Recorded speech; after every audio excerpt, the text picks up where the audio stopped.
خطاب یزید کا، قافلہ شام کے دربار میں جس دم پہنچا، ظلمزادے نے کہا مجھ سے تیرا نام ہے کیا؟ میرا نام علی، میں نے ظالم سے کہا، میرا نام علی، میں نے ظالم سے کہا۔ یزید بے حیا درد سے چلانے لگا کہ میں پریشان ہوں، یہ نور جلی کتنے ہیں، کوئی تو مجھ کو یہ بتا دے کہ علی کتنے ہیں۔ میں پریشان ہوں کہ یہ نور جلی کتنے ہیں، کوئی تو مجھ کو یہ بتا دے کہ علی کتنے ہیں۔ باواد بلند نعرہ سلوات۔ اگر وجود شہ کربلا نہیں ہوتا، اگر وجود شہ کربلا نہیں ہوتا، کہیں زمانے میں ذکر خدا نہیں ہوتا۔ اگر وجود شہ کربلا نہیں ہوتا، کہیں زمانے میں ذکر خدا نہیں ہوتا۔ اگر حسین کرتے نہ سجدہ تھے خنجر، کسی کو کعبے کے رخ کا پتہ نہیں ہوتا، کسی کو کعبے کے رخ کا پتہ نہیں ہوتا۔ باواد بلند نعرہ سلوات۔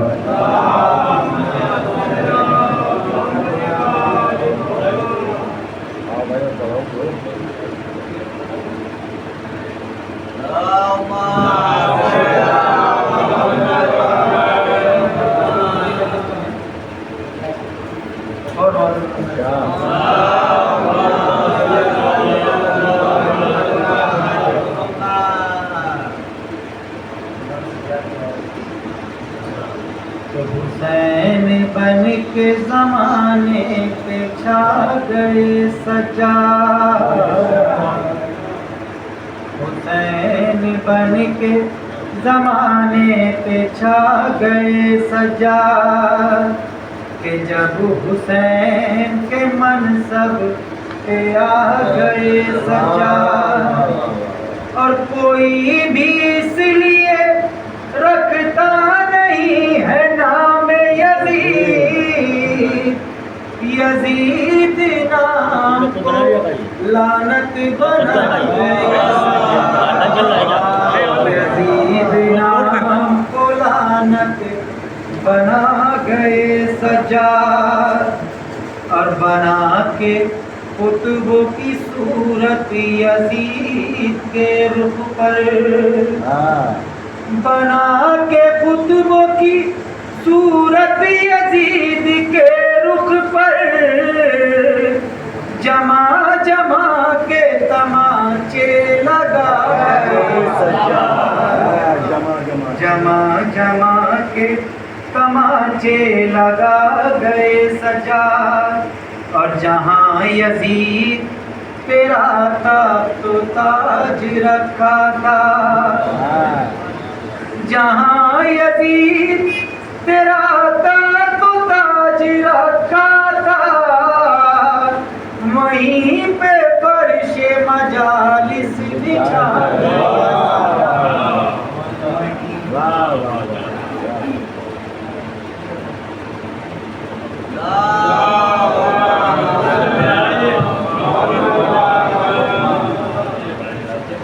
ایک صلوات کا سہارا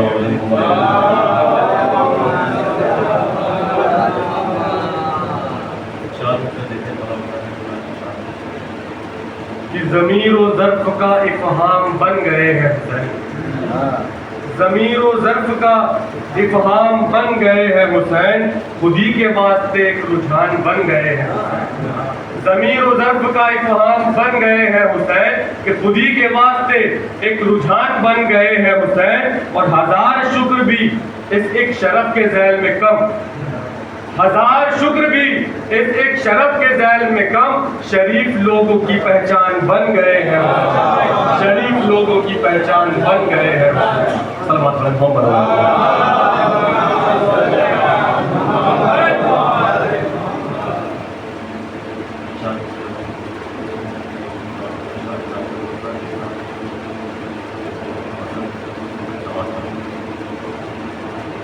جو عزادار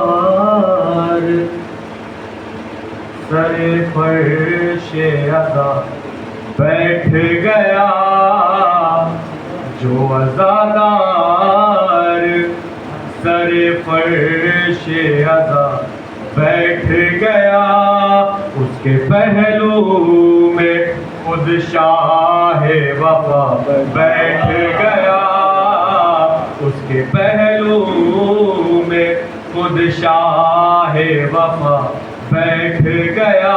اب مجھے نہیں پتا کہ مجلس یہاں ہوتے ہیں تو لوگ باہر کیوں کرنے لگتے ہیں.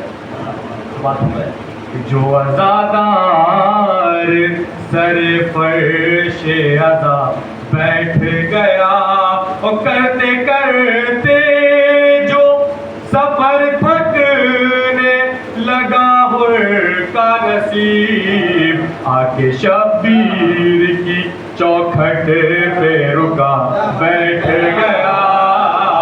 آ کے شبیر کی چوکھٹ پہ رکا بیٹھ گیا. اور ہم نے دیکھا ہے کہ ہر سال خلاف ماتم ہم نے دیکھا ہے کہ ہر سال خلاف ماتم جو بھی طوفان زمانے میں اٹھا بیٹھ گیا. جو بھی طوفان زمانے میں اٹھا بیٹھ گیا. اور ایک پل بھی نہ رکا ماتم سرور لیکن چیختے چیختے مفتی کا گلا بیٹھ گیا. چیختے چیختے مفتی کا گلا بیٹھ گیا. جو عزادار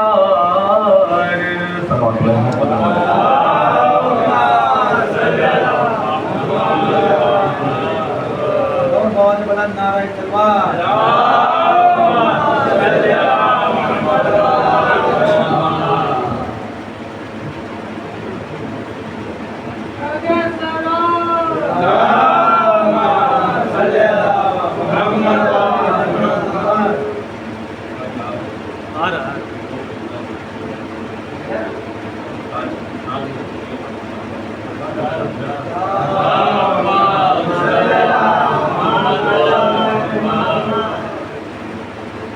وارث فخر سلیمان ابو طالب ہے. وارث فخر سلیمان ابو طالب ہے. کل عرب جس کا وہ سلطان ابو طالب ہے. کل عرب جس کا وہ سلطان ابو طالب ہے. جب نہ اسلام نہ کلمہ نہ محمد نہ قرآن اس زمانے کے مسلمان ابو طالب ہے. اس زمانے کے مسلمان ابو طالب ہے. جو مناسب نہ تھی وہ بات بتا دی تم نے. جو مناسب نہ تھی وہ بات بتا دی تم نے. اس بہانے سے صحیح بات بتا دی تم نے.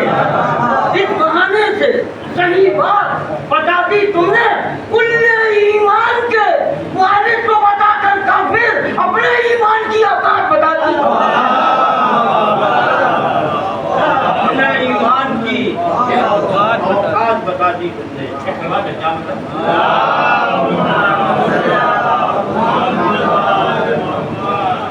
باغیوں کی نسل کو خطرہ ابو طالب کا ہے.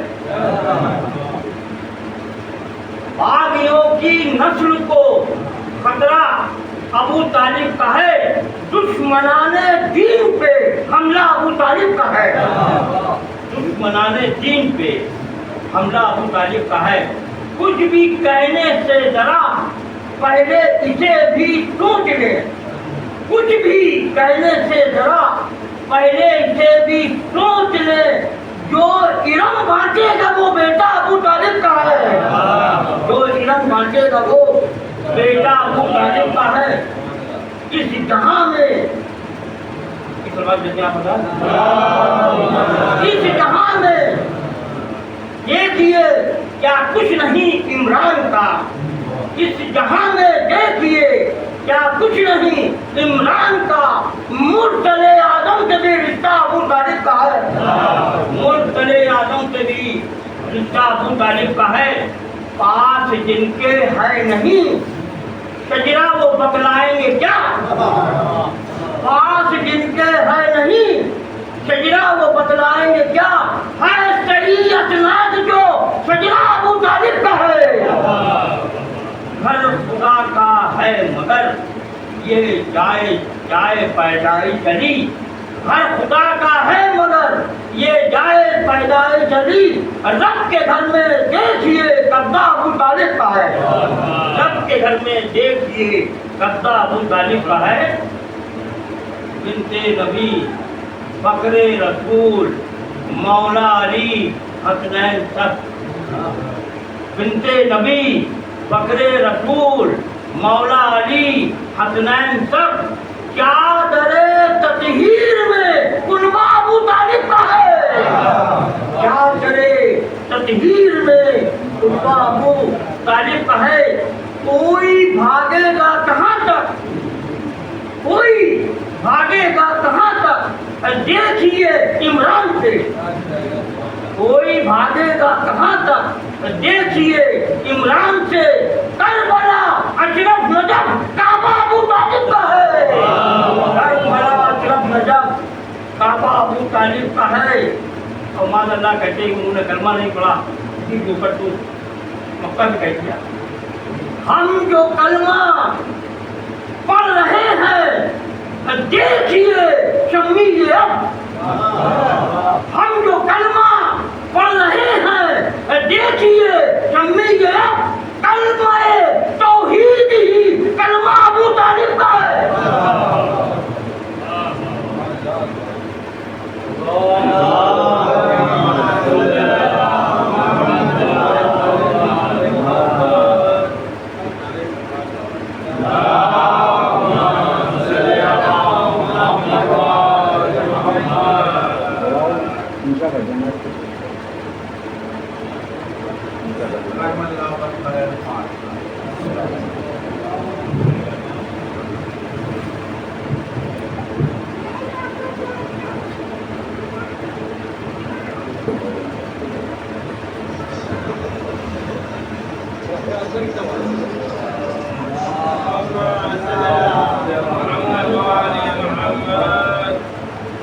اعوذ باللہ السمیع العلیم من الشیطان اللعین الرجیم. بسم اللہ الرحمن الرحیم.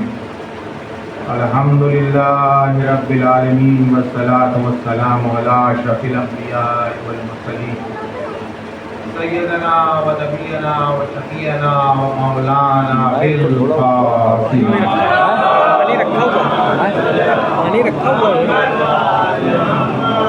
وعلیہ الطیبین الطاہرین المعصومین ولعنۃ اللہ علی اعدائہم اجمعین. اما بعد فقد قال اللہ سبحانہ فی کتابہ الحکیم وهو اصدق الصادقین وقوله الحق بالحق. بسم اللہ الرحمن الرحیم. یسبح للہ ما فی السماوات وما فی الارض ملک القدوس العزیز الحکیم. هو الذي بعث في الأميين رسولا منهم يتلو عليهم آياته ويزكيهم ويعلمهم الكتاب والحكمة ومن كانوا قبل لفي ضلال مبين.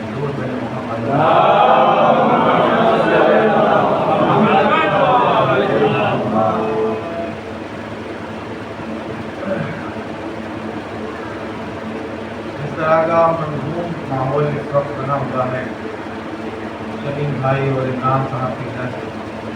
اس سے پہلے کہ میں اپنی گفتگو آغاز کروں, فکری دار نگری کے 4 مصرے آ جا رہے ہیں کہ برسرے ممبر نہیں آئے کسی تدبیر سے.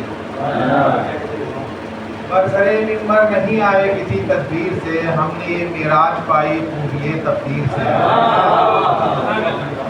اور ہم نے یہ معراج پائی خوبیے تقدیر سے. اور کم نظر معراج کیا سمجھے الجھ کر رہ گئے, گرمیے بستر سے کچھ ہلتی ہوئی زنجیر. گرمیے بستر سے کچھ ہلتی ہوئی زنجیر.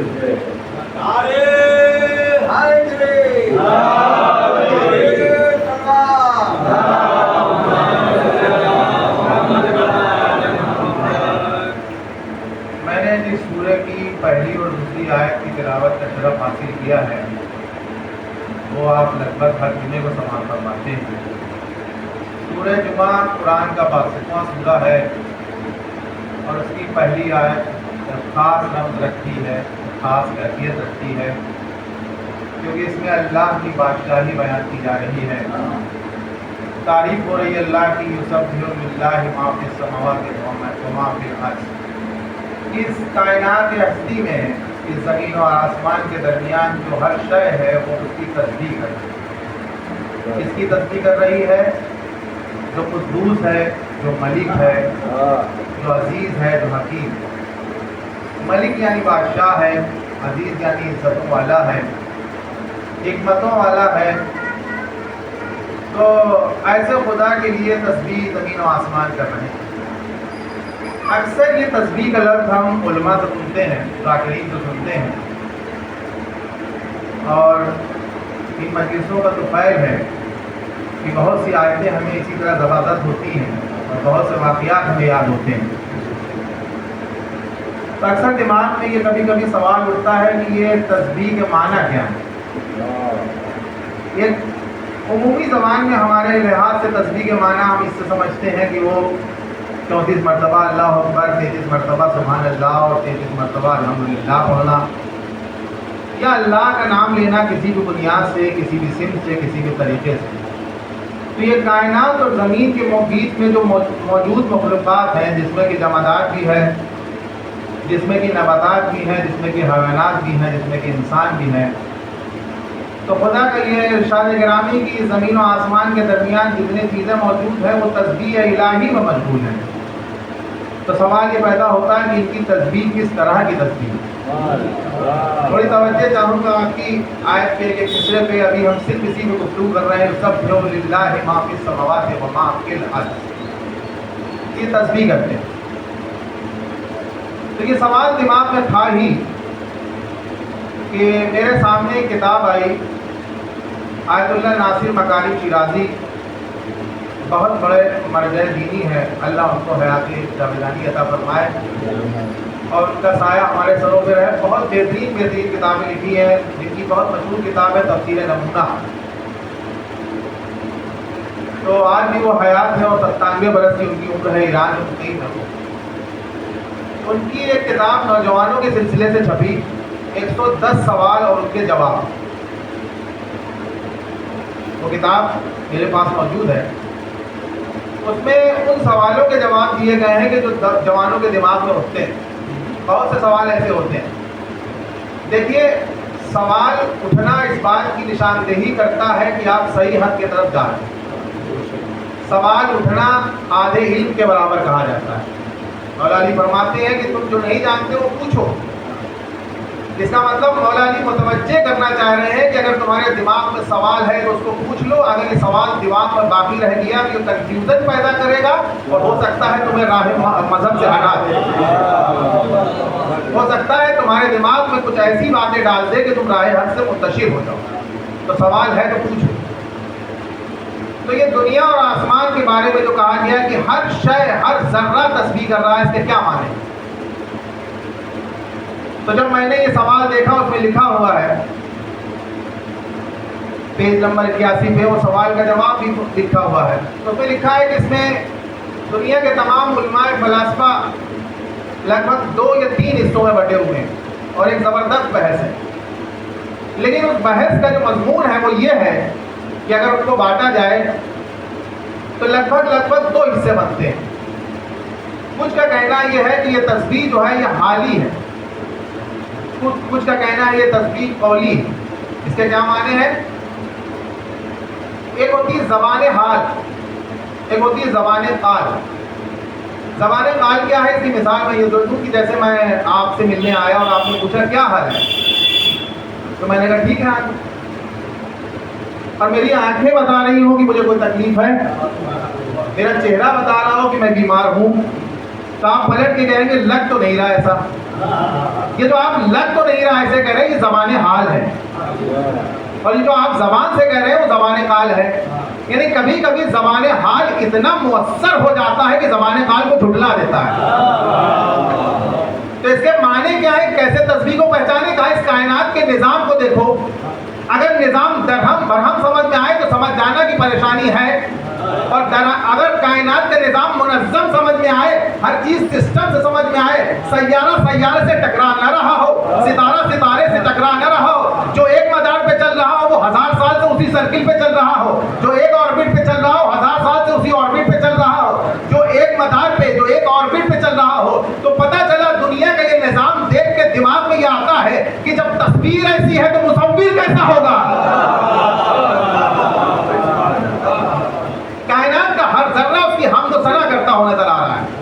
کسی نے کہا کہ اس کے معنی قال کے ہیں، تو انہوں نے مثال کیوں دی کہ دنیا میں ہر چیز تسبیح کر رہی ہے لیکن ہم اس کا ادراک نہیں کر سکتے، اس کو درک نہیں کر سکتے۔ انہوں نے اس کی مثال بھی دی اور کہا بہت سی چیزیں دنیا میں ایسی ہیں کہ جس کو آپ درک نہیں کر سکتے۔ ایسا نہیں کہ آپ نے ہر چیز دنیا کی دیکھ لی، یہیں اس کمرے میں موجود آپ بہت ساری چیزیں نہیں دیکھ پا رہے، اور اگر کسی نے ذرا بھی سائنس پڑھی ہو تو وہ جانتا ہے ہوا محسوس کر سکتے ہیں، ہوا کو دیکھ نہیں سکتے۔ جبکہ سائنٹسٹ سے پوچھیے ہوا میں آکسیجن بھی ہے، اس ہوا میں ہائیڈروجن بھی ہے، اس میں نائٹروجن بھی ہے، اس میں ہیلیم بھی ہے، آپ کو کچھ نہیں دکھ رہا، آپ کو صرف ہوا محسوس ہو رہی ہے۔ اسی طرح سے کہا گیا کہ بھائی آپ اگر آواز سنتے ہیں تو ساری آوازیں آپ نہیں سن سکتے، آپ وہ آوازیں سن سکتے ہیں کہ جن کی فریکوینسی رینج 20 ہرٹز سے زیادہ ہو یا 20,000 سے کم ہو۔ 20,000 سے زیادہ ہوگی تو بھی آپ نہیں سن پائیں گے، 20 ہرٹز سے کم ہوگی تو بھی آپ نہیں سن پائیں گے۔ کہا اسی لیے کبھی کبھی جب زلزلہ آتا ہے تو کہا جاتا ہے جانوروں کو پہلے پتہ چل جاتا ہے، کیونکہ جب ارتھکویک آتا ہے تو اس کی جو فریکوینسی ہوتی ہے وہ 20 ہرٹز سے کم ہوتی ہے، تو جانور کو پہلے پتہ چل جاتا ہے، اس لیے وہ پہلے ہوشیار ہو جاتے ہیں۔ خاص طور پہ کتے کو پہلے پتہ چلتا ہے اور وہ بھونکنا شروع کر دیتا ہے، جانوروں کو پہلے پتہ چلتا ہے اور وہ چوکنے ہو جاتے ہیں۔ تو کبھی کبھی معلوم یہ ہوا کہ جو چیزیں انسان محسوس نہیں کر سکتا اس کا یہ مطلب نہیں کہ وہ موجود نہیں ہے۔ اب آپ کے لیے ایک لطیف پہلو کہہ دوں، جہاں اتنی دقیق گفتگو ہو رہی ہے، وہاں ابھی انہوں نے پڑھا ابو طالب کی شان میں، تو میں نے کہا 20 ہرٹز سے کم فریکوینسی والی چیزیں صرف کتا ہی پڑھ سکتا ہے، اور مجھے پتا نہیں وہ کون سی صفت کے لوگ تھے جنہوں نے ابو طالب سے یہ سن لیا کہ کان میں کہتے رہے لیکن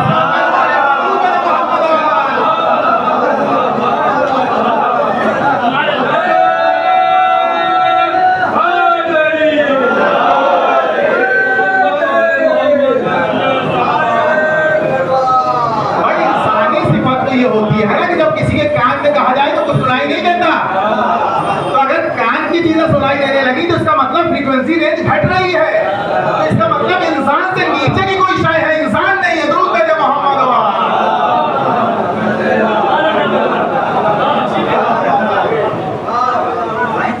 تو یسبح للہ ما فی السماوات و ما فی الارض، یعنی اس کائنات ہستی میں جو ہر شے پائی جاتی ہے وہ اس کی تسبیح کر رہی ہے۔ وہ کون؟ پروردگار کی جس کی 4 صفتیں، سماوات و ما فی الارض، ملک القدوس العزیز الحکیم، یعنی وہ ملک ہے، بادشاہ ہے، قدوس ہے، پاک صفات والا ہے، عزیز ہے، صاحب عزت، صاحب قوت ہے، اور حکمتوں والا ہے۔ 4 صفات ہیں۔ اور پھر اس کی اگلی آیت میں کیا کہنے اس پروردگار کے، اس کی اگلی آیت میں اپنے حبیب کی 4 صفتیں بیان کر رہا ہے۔ هو الذی بعث فی الامین رسولا منہم یتلو علیہم وآیاتہ ویزکیہم ویعلمہم الکتاب والحکمہ، یہ وہ رسول ہے جو تلاوت قرآنی کی یا آیات قرآنی کی تلاوت کرتا ہے، ویزکیہم اور تمہارے نفوس کا تزکیہ کرتا ہے، ویعلمہم الکتاب والحکمہ اور تمہیں کتاب اور حکمت کی تعلیم دیتا ہے۔ تو آپ مجھے کہنے دیجئے کہ وہ ذات کی کیا عظمت و شان ہوگی، اس شخصیت کی کیا بلندی ہوگی، اس کے رفعت کمال کی کیا شان ہوگی کہ جس کو سامنے لا کے اللہ اپنی شان و توصیف بیان کر رہا، یعنی اپنی شان کے بعد اللہ اس کی شان بیان کر رہا، تو اس کی ذات کیا ہوگی۔ اور حقیقت امر تو یہ ہے کہ ہمارے ادراک کی اتنی سکت نہیں کہ ہم اس کی شان بیان کر سکیں، ہم اللہ کی شان کی کیا بات کرتے ہیں، ہم رسول کی شان بیان کرنے کے قابل ہیں۔ اس لیے کہ یہ حقیقت امر ہے کہ ناقص کبھی کامل کی حقیقت بیان نہیں کر سکتا۔ دیکھیے عقلی اصول بھی ہے، تھوڑا سا وقت آپ کا چاہوں گا۔ عقلی اصول بھی ہے، کمال کی منزل سے نقص کو سمجھا جا سکتا ہے لیکن نقص کی منزل سے کمال کو نہیں سمجھا جا سکتا۔ کمال کی منزل سے نقص کو سمجھا جا سکتا ہے لیکن نفس کی منزل سے کمال کو نہیں سمجھا جا سکتا. یعنی ہم محمد و آل محمد کو کیوں نہیں سمجھ سکتے؟ کہ وہ منزل کمال پہ ہیں، ہم منزل نفس پہ ہیں. تو کمال کی منزل سے وہ ہمیں سمجھ سکتے ہیں، لیکن ہم نفس کی منزل سے انہیں نہیں سمجھ سکتے. درود بھیجیں محمد و آل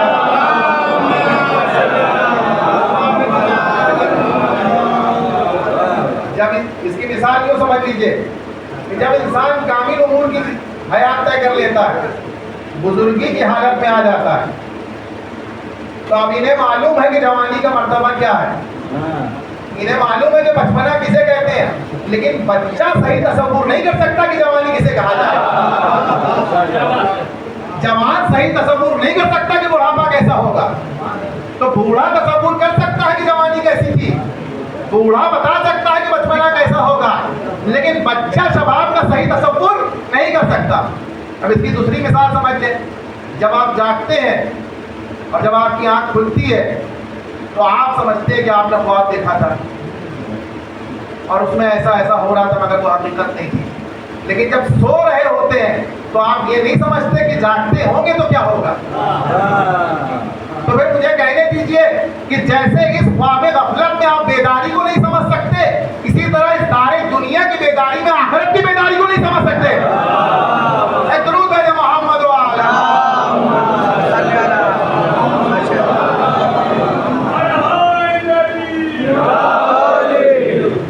فلسفے میں مخلوقات کے 4 حصے تقسیم کیے گئے ہیں، آپ بہتر جانتے ہیں.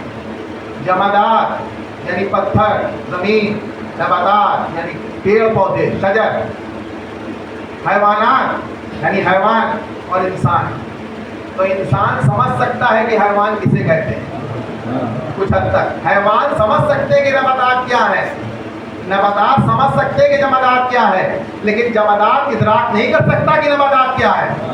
نباتات نہیں سمجھ سکتے کہ حیوانات کیا ہے، حیوانات نہیں سمجھ سکتے کہ انسان کیا ہے، اور انسان نہیں سمجھ سکتے کہ انبیاء کیا ہے.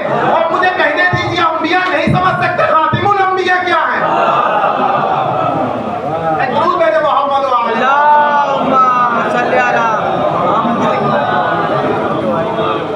تو جب یہ طے ہو گیا کہ ہم سمجھ ہی نہیں سکتے، اور ہم کیا انبیاء نہیں سمجھ سکتے خاتم الانبیاء کیا ہے، تو پھر ایک سوال سب ذہن میں آتا ہے کہ جب انبیاء نہیں سمجھ سکتے خاتم الانبیاء کیا ہے، تو یہ شان رسالت کے جو جلسے ہوتے ہیں، یہ شان نبوت کے جو قصیدے ہوتے ہیں، وہ کس سلسلے میں ہوتے ہیں.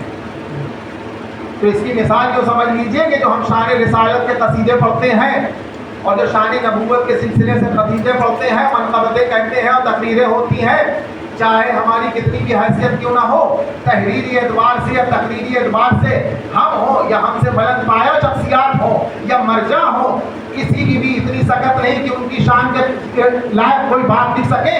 تو پھر یہ کیسے ممکن ہے کہ جب ہم ان کا ادراک نہیں کر سکتے تو یہ شان نبوت کے سلسلے میں جشن کیوں ہوتے ہیں. تو اس کی مثال جو سمجھ لیجئے کہ ایک سمندر میں سوئی ڈال دیجئے آپ، تو وہ سوئی اپنے اندر سمندر کو سمو تو نہیں سکتی، وہ سوئی کے اندر سمندر سما تو نہیں سکتا، لیکن اس کے ناکے میں جتنی وسعت ہوگی اتنا تو سمندر آ ہی جائے گا. اس کے ناکے میں جتنی وسعت ہوگی اتنا تو سمندر آ ہی جائے گا. تو اللہ یہ نہیں کہتا تم ہماری معرفت کامل کر لو، اپنے کشتی ذہن کو فضائل محمد و آل محمد کے سمندر میں ڈال دو، جتنی وسعت ہوگی اتنی تو آ ہی جائے گا.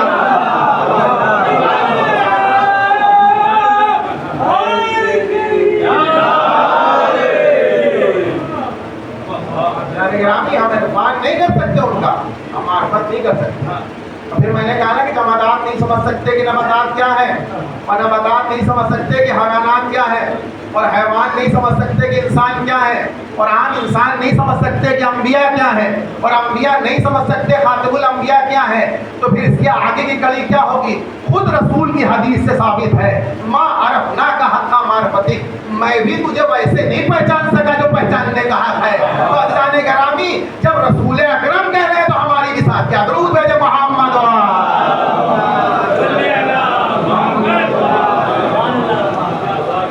مگر یہ بھی ایک دینی فریضہ ہے، یہ بھی سمجھ لیجئے کہ حق معرفت ہونا واجب ہے، بغیر اس سے آپ کی فلاح بہبودی نہیں ہے، اس لیے کہ فروع دین میں تقلید ہے، اصول دین میں تقلید حرام ہے۔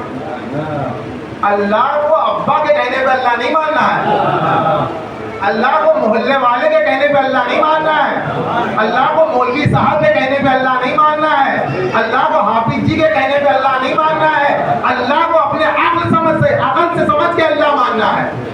اب یہ نہیں ہے کہ اب اس میں عالم میں بھی کوئی قید نہیں ہے کہ عالم ہی اللہ مانے اور آپ کو سمجھائے، نہ عالم کی قید ہے نہ جاہل کی قید ہے۔ اب ضروری نہیں ہے کہ اپنے آپ کو ارسطو افلاطون کے فلسفے سے قائل کریں تب اللہ مانے، اس لیے کہ جس کی جیسی بساط ہے اس طرح سے اپنے معرفت کا دائرہ بڑھائے۔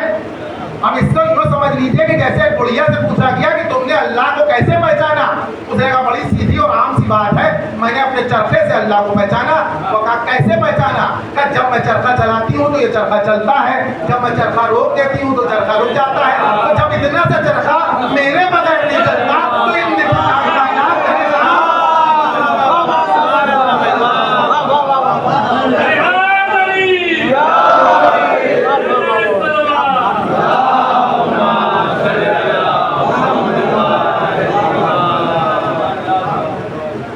نظام کائنات کا نظام اتنا بڑا ہے تو بغیر چلانے والے کے کیسے چلے گا؟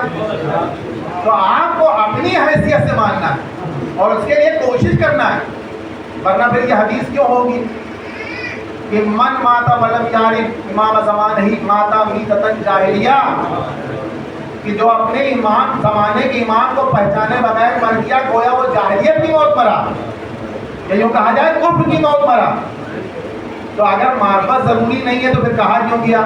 لیکن اپنا اللہ عادل ہے، اس نے یہ نہیں کہا کہ تم حق معرفت ادا کر دو، اس نے کہا جتنی تمہاری بساط ہے اتنا ادا کرو، لیکن کوشش کرنا ہے۔ اور اسی حدیث کے سلسلے میں ایک بات ذہن میں آ گئی، رب سے گفتگو تھوڑا سا توڑ کے آپ کی ذہن میں لاؤں کہ جب یہ حدیث جو بہت مشہور حدیث ہے ہمارے یہاں، تو یہ ہمارے یہاں حدیث نہیں ہے، دیکھیے کچھ حدیثیں ایسی ہیں کہ جو متفق علیہ دونوں میں برابر ہیں، اہل تسنن میں بھی اہل تشیع میں بھی۔ تو آیت اللہ علی نقی صاحب یعنی نقل صاحب مشہور جو ہیں، وہ ایک واقعہ بیان کرتے ہیں کہ علامہ اقبال کے پوتے غالباً، علامہ اقبال کا جو مذہب تھا اہل تسنن تھا، وہ الگ بات ہے کہ وہ سنت وہ ادا کرتے تھے جو رسول کی سنت تھی۔ رسول کی سنت کیا ہے؟ اہل بیت سے محبت، بھائی تو کرتے تھے وہ، اس حساب سے تو ہم خود اہل سنت ہیں، اور ہم سے بڑا اہل سنت کون ہوگا؟ اس لیے کہ سنت رسول یہی کہ ہمارے اقربا سے محبت اور درود بھیجے محمد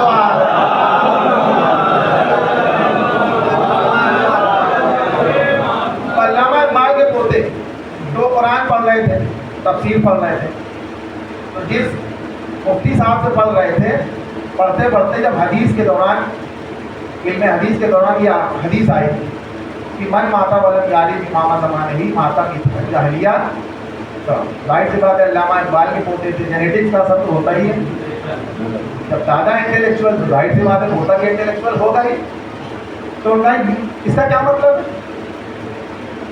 تو انہوں نے جلدی سے بتانا کہا، ارے اس کا مطلب یہ کہ جو زمانے کے ایمان کو نہ پہچانے اور مر جائے وہ جاہلیت پڑھ کر رہے ہیں ابھی سے 100 سال پہلے، تو اس زمانے کے امام کون ہے؟ انہوں نے فوراً سوال کیا کہ اس زمانے میں ہمارے امام کون ہیں؟ اب یہ ادھر ادھر آئے بائیں دائیں، امام کبھی ہدایت کو بتایا کبھی کسی نہیں، یہ نہیں تھا، یہ کہیں لکھا کہا اس زمانے کے امام کو پہچانے بغیر، تو پھر اگلے دن آئے وہ پھر میں نے سبق شروع کر نہیں پہلے والی حدیث کی تشریح کہ وہ امام زمانے کے کون ہے، تو یہ پھر آئے دائیں کہنے لگے کہ آپ سے اچھا تو آپ ہی سمجھاتے ہیں، ان کے امام موجود ہیں اور وہ اس کی دلیل دیتے ہیں، درود بھیجے محمد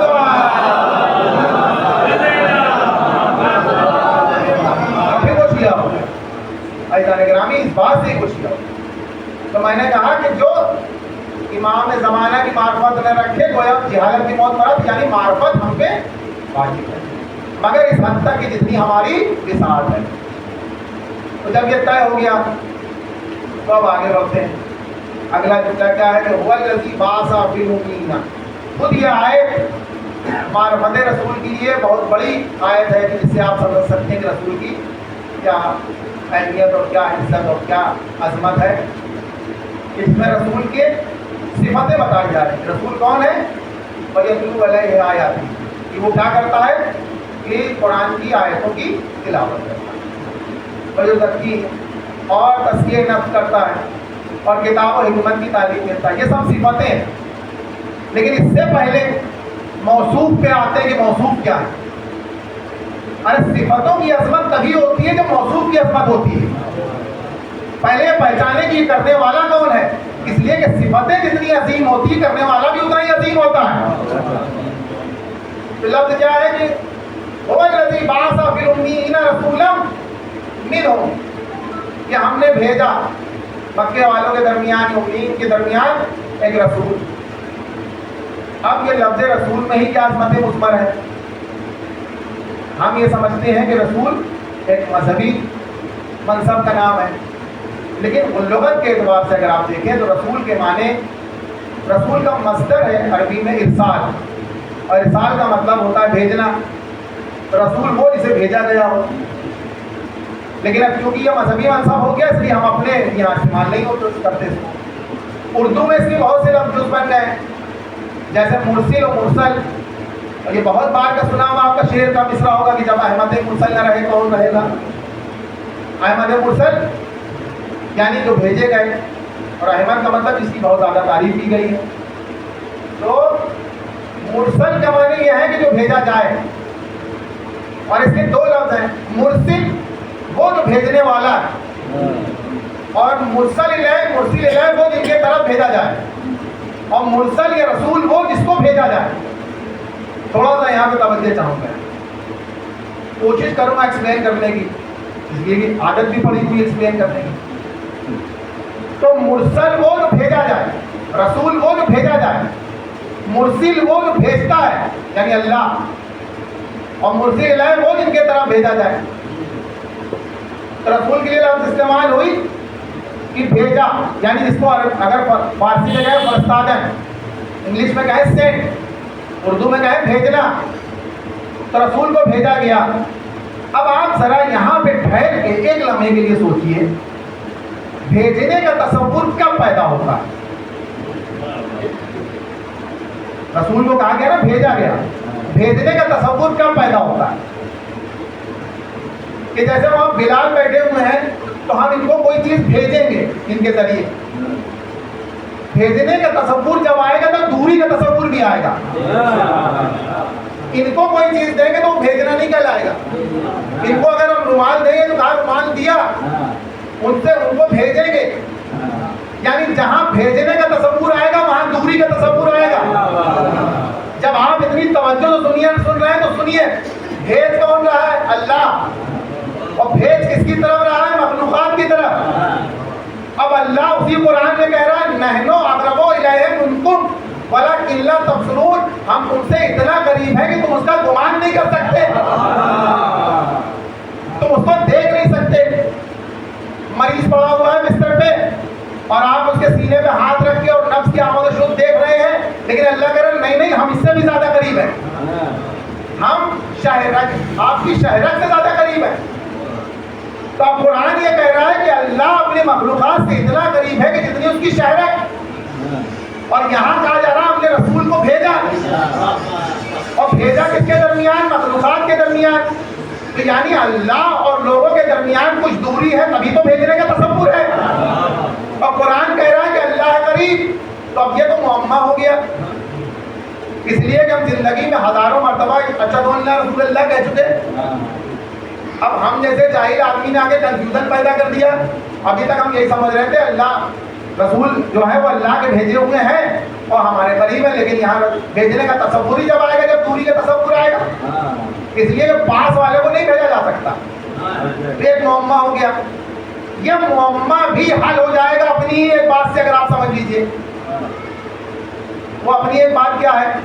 اب تھوڑا رک کے یہیں پر یہ معمہ بن گیا نا کہ ایک تو اللہ میں بھیجنے کا تصور جب آئے گا جب دوری ہو، اور اللہ کہہ رہا ہے ہم تم سے اتنا قریب ہیں کہ کوئی اس سے زیادہ قریب ہے نہیں، شہرت سے زیادہ قریب ہے. تو یہ معمہ کیسے حل ہو؟ تو اپنی ایک بات سے سالو ہو جائے گا. اپنی ایک بات کیا ہے؟ ہم جتنی عبادت کرتے ہیں اس عبادت کا انحصار قبولیت نیت پہ ہوتا ہے. ساری عبادت جو کرتے ہیں وہ نیت، انما الاعمال بالنیات، ہماری عبادت کا انحصار کس پہ ہے؟ نیت پہ. اور نیت کیا ہے؟ قربتا اللہ، اللہ کے قریب ہونے کے لیے، اللہ کے قریب ہونے کے لیے. اب آپ دیکھ لیجیے کوئی بھی عبادت، اب جو بھی عبادت آپ دیکھیں گے اس میں قربتا اللہ ہوگا. وضو کر رہے ہیں تو قربتا اللہ، غسل کر رہے ہیں تو قربتا اللہ، نماز پڑھ رہے ہیں تو قربتا اللہ، روزہ رکھ رہے ہیں تو قربتا اللہ. اور اگر یہ قربتا اللہ نہیں ہے تو پھر کیا عبادت نہیں ہے، نمائش ہے. بھائی آپ نے وضو کیا، چاہے جس فقہ کے اعتبار سے کیا، مسا یوں کیا یا ہیر پھیر کے جیسے بھی کیا، پیر میں مسا کیا یا پیر ہی دھو لیے، اس سے مراد نہیں ہے. لیکن اگر قربتا اللہ نہیں ہے تو معاف کریے گا، یہ صفائی تو ہو گئی لیکن وضو نہیں ہوا.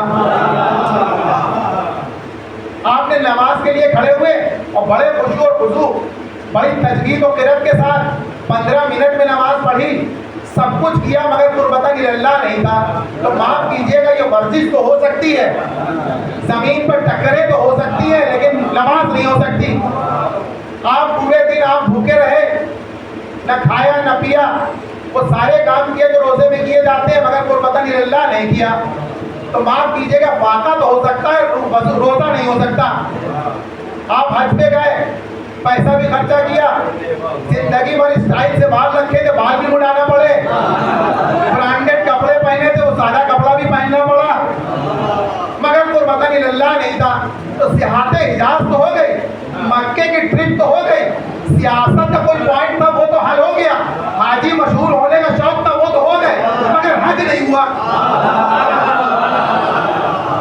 تو اس کا مطلب ہر عبادت کا انحصار کس پہ ہے؟ قربتا اللہ، اللہ کے قریب ہو جائے. تو اگر آپ اس قریب کو سمجھ لیجئے تو اس دور کو بھی سمجھ لیں گے. ایک درود بھیجے محمد و آل محمد. اگر آپ اس قریب کو سمجھ لیجئے تو اس دور کو بھی سمجھ لیں گے. تو جہاں تک میرے سمجھ میں یہ بات آئی، اور جب میں نے آیت اللہ نقرن صاحب کی علم و دانش کتاب پڑھی اور توحید کے سلسلے میں وہ گفتگو کرتے ہیں، تو وہ کہتے ہیں کہ باری تعالیٰ وہ نقطۂ کمال مطلق ہے کہ جتنا ہم نقائص میں گرفتار ہوں گے، جتنا ہم گناہ میں گرفتار ہوں گے، اتنا زیادہ اس سے دور ہوں گے. جیسے جیسے عبادتیں کرتے جائیں گے، برائیاں کم ہوتی جائیں گی، اس کے قریب ہوتے جائیں گے. درود بھیجو محمد و آل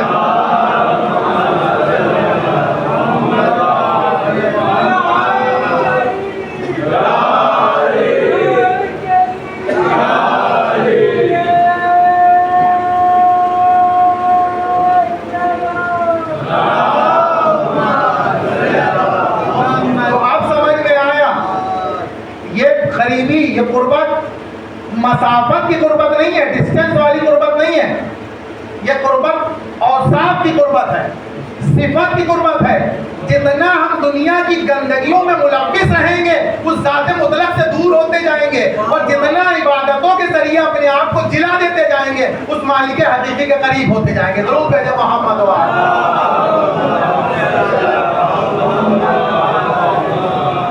تو عبادت کا فلسفہ کیا ہے؟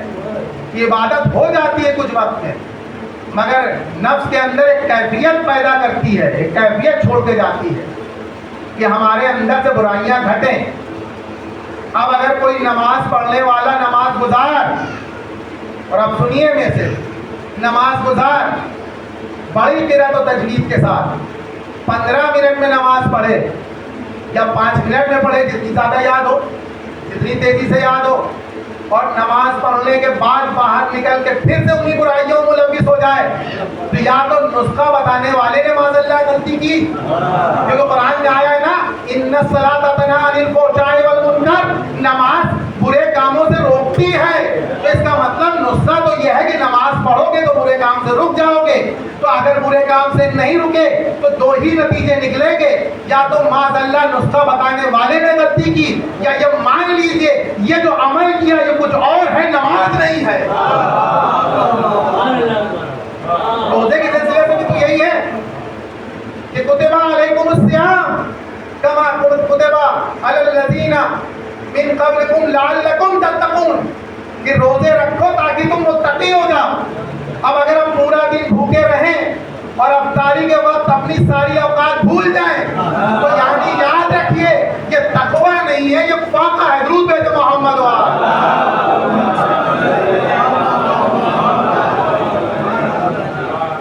تو پھر اب میں تمام عالم اسلام کو متوجہ کر کے اور یہاں پر ایک بڑی عام فہم بات کہوں کہ جب یہ طے ہو گیا کہ یہ دوری اور یہ قرب مسافت کا قرب نہیں ہے، صفتوں کا قرب ہے. اب چونکہ رسول کے آنے سے پہلے دنیا برائیوں میں اتنی ملوث تھی کہ اللہ کو بھیجنے کی ضرورت پڑی، دینے کی ضرورت نہیں پڑی، اس لیے کہ دوری تھی. رسول کے آنے کے بعد وہ دوری گھٹتی ہے، رسول کے پہلے وہ دوری زیادہ تھی، اسی لیے رسول کو بھیجا گیا.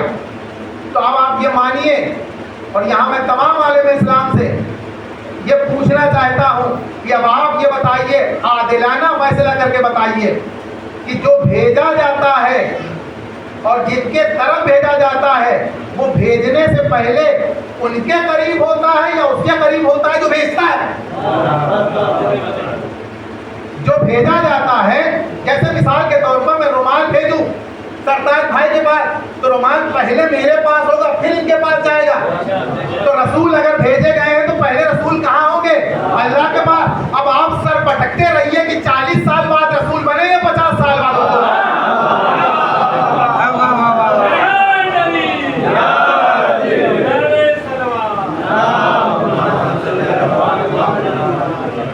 اس لیے کہ اللہ وہ نہیں ہے جو تجربے کے اعتبار سے یہ طے کرے کہ یہ اس کے افعال اچھے ہیں، یہ صادق ہے اور یہ امین ہے تو اب اس کو رسول بنا دیا جائے. یا کہنے دیجئے کہ اللہ رسالت اس لیے دیتا ہے کہ وہ معصوم تھے، معصوم اس لیے نہیں بناتا کہ وہ رسول ہیں. پھر تو سنیے، اللہ رسول اس لیے بناتا ہے کہ وہ معصوم تھے، معصوم اس لیے نہیں بناتا کہ وہ رسول تھے. ورنہ کل کو کوئی انگلی اٹھا دے گا ہم نے کون سی غلطی کری خلیفہ بنا کے. اس لیے کہ اللہ نے پہلے سے پیمانہ بنا دیا. ہمارے یہاں پیمانہ یہ ہے منصب بعد میں ملتا ہے، حکومت پہلے ملتی ہے. درود ہے محمد و آل محمد. جو معصوم ہوتا ہے وہ نبی بنتا ہے، جو معصوم ہوتا ہے وہ ولی بنتا ہے. ولی بن کے معصوم نہیں ہوتا ہے، رسول بن کے معصوم نہیں ہوتا ہے. ایک درود بھیجے محمد و آل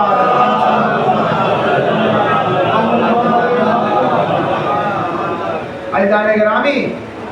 تو محمد و آل محمد وہ صاحب عصمت و کرم کمالات ہیں کہ جن کو منصب اس لیے ملا ہے کہ وہ معصوم. اللہ نے اپنے مستقبل کے آئینے میں ازل سے اللہ دیکھ رہا تھا جس کو معصوم پایا اس کو ازل سے رسالت دے دی. مگر وہ انسانوں کی فطرت بھی جانتا ہے کہ یہ ایسے نہیں مانتے، تجربے کے بیس پہ مانتے ہیں. تو ازل سے رسالت دے دی، لیکن 40 سال کی خاموش زندگی اس لیے تھی کہ تم تجربہ کر لو کہ یہ صادق و امین ہے یا نہیں ہے. درود بھیجے محمد و آل.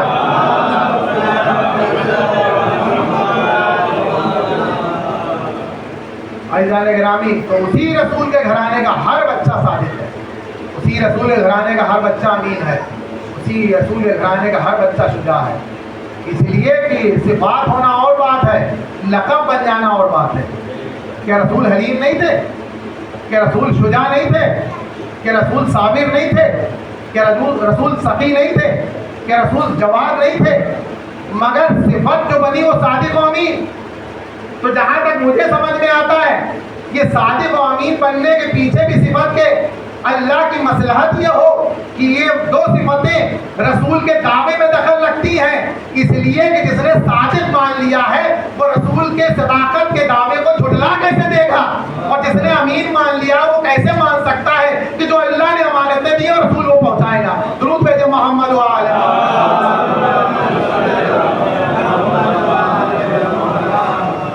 اور اسی صداقت اور امانت کا ایک کاروان کربلا میں آیا تھا، اور اسی صداقت اور امانت کو بچانے کے لیے جو رسول نے